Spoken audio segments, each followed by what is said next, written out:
2025-এর plan করা picnic হলো 2026-এ। ভাবো, 2025-এ প্ল্যান করা হয়েছিল পিকনিক হবে, একটা ফ্যামিলি পিকনিক, কিন্তু এতটাই সবাই ব্যস্ত, কাজে ব্যস্ত, বা কারোর টাইম হচ্ছিল না, এই ভেবে ভেবে আর কি পিকনিকটা করা হয়নি। দেখতে দেখতে একটা বছর চলে গেছে। তো এবছর আমরা জোর জবরদস্তি করবই এরকম একটা, তো সবাইকে সময় বার করে সবার সময় নিয়ে আমরা প্ল্যানটা করেছি। আর এটা হয়েছে 26শে জানুয়ারি। স্বাভাবিক, ওই দিন সবার ছুটি থাকে, তো ছুটি ছিল, তবুও এর মধ্যে একজনের পড়া ছিল, সে পড়াটা ক্যান্সেল করেছে। যেহেতু কিছু করার নেই, কারণ কাউকে না কাউকে তো একটু স্যাক্রিফাইস করতেই হবে, কারণ তাহলে পিকনিকটাই হবে না। তো প্রতি বছরই চলে যাবে, কিন্তু পিকনিক আর হবে না। তো ও আজকে পড়তে যায়নি। তো দেখো, আমরা সবাই মিলে আজকে পিকনিকটা লাস্ট হলো, আমরা রান্না করতে করতে এটাই বলছি, অ্যাট লাস্ট হলো পিকনিকটা, সিরিয়াসলি। তো রান্নার দায়িত্বে ছিলাম আমি আর দুই বোন। বর আমার লাস্টে এসে হাত লাগিয়েছিল, যেহেতু মটন, ওটা একটু প্রেশার কুকারে দেওয়াটা খুবই চাপের ব্যাপার, ওই জন্য ও একটু হাত লাগাচ্ছে, যেহেতু অনেকটা পরিমাণ, এই জন্য একটু চাপ হয়ে গেছিলো।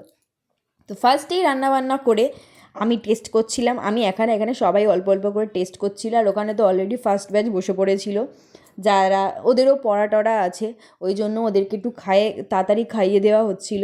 এদিকে আমরা একটু টেস্ট করছিলাম। তো মাটন সিদ্ধ হতে তো একটু দেরিই হবে। আর এদিকে দেখো, সেকেন্ড ব্যাচ বাবা মারা বসিয়ে দিয়েছে ওদেরকে। আর রান্নাবান্না করতে এতটাই দেরি হয়ে গেছিলো, সবারই খিদে পেয়ে গেছে, আমাদেরও খিদে পেয়ে গেছে, খিদেতে ক্লান্ত হয়ে বসে বসে আছি আর কি, বসে দেখছি যে ওদের খাওয়াটা শেষ হলে আমরা খাবো। এর মাঝখানে মাটনটা খেয়ে একটু পেটটা ভরিয়ে নিয়েছিলাম কষা মাংস খেয়ে। তো এখানে দেখো ভাত পাতে খাওয়াটা এবার চাও, যেহেতু ওখানে আমরা কষা মাংস খেয়েছি, এবার ভাত খাওয়ার সময় একটু আর কি পেটটা যেহেতু ভরে গেছে, তো একটু খেতে পাচ্ছিলাম না, তাই একটু সবার সাথে গল্প টল্প করে সময় নিয়ে রিল্যাক্সে বসে বসে খেয়েছি অনেকক্ষণ ধরে। আর সবথেকে বড় কথা যে, যেহেতু অনেকটা বেলা হয়ে গেছে, তো খাওয়ার রুচিটাই আর কি চলে গেছিলো। তবুও খেয়েছি, খাওয়া দাওয়া করেছি। আর খাওয়া দাওয়ার পরে দেখো, এখানে কাকুদের বাড়ি কী সুন্দর গাঁদা গাছ হয়েছে, ছোটো ছোটো গাছে কী সুন্দর ফুল ফুটেছিল। আর এটা হচ্ছে কাকুদের বাড়ির মেন আরেকটা সদস্য, সে হচ্ছে, এর নাম পুতু। তা এ হচ্ছে, দেখো দাদা এলে, আমার বর এলে, এ এতটাই ভালোবাসে ওর দাদাকে, তো আসলেই মোটামুটি ওর সাথে দেখা করতে হবে।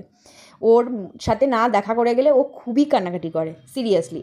এদিকে দেখো, ও তো চলে গেছে ওর ঘরে, পুতুর ঘরে। আর এদিকে আমরা বাইরে সবাই খাচ্ছিলাম আইসক্রিম, আর কোক নিয়ে এসেছিলো, সেটাই খাচ্ছিলাম, কারণ খাওয়া দাওয়া সব কিছুই হয়েছে, এটা না হলে যেন চলছিল না। তো খাওয়া দাওয়া শেষ করে আমরা এবার বেরিয়ে যাব। আর এদিকে দেখো আরেকজনের কাণ্ড, যেই আমরা বেরিয়ে যাচ্ছি, ওর দাদা যেহেতু বেরিয়ে আসবো সেটা শুনতে পেয়েছে, আর ওখানে দেখো পর্দা আটকে দাঁড়িয়ে আছে, ভাবো, তো দাদাকেও যেতে দেবে না।